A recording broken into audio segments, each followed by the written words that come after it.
आज ना छान हेअर वॉश केला, थोडा वेळ गार्डनमध्ये घालवला आणि कामाला लागली. तर बघा, हा टॉवेल काही कामं करू देतच नव्हता आणि नंतर आठवलं, बाई गं तू टॉवेल आणलेला आहे डीमार्टमधनं, तो कधी यूज करशील. होतं आपल्यासोबत कधी कधी असं, आपण वस्तू तर आणतो पण यूज करायला मात्र विसरतो.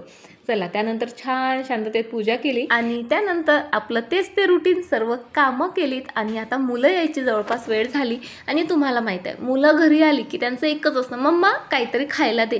आता काहीतरी म्हणजे एक गोष्ट लक्षात घ्यावी लागेल, काहीतरी मध्ये भाजी पोळी, वरण भात, पोहे, उपमा, चिवडा यातलं काहीही येत नाही बरं का. त्यांना मस्त काहीतरी चटपटीत हवं असतं.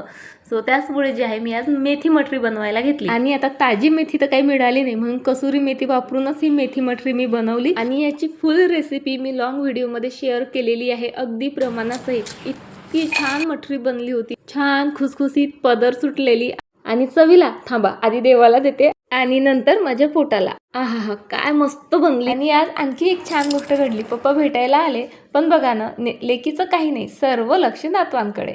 बाय.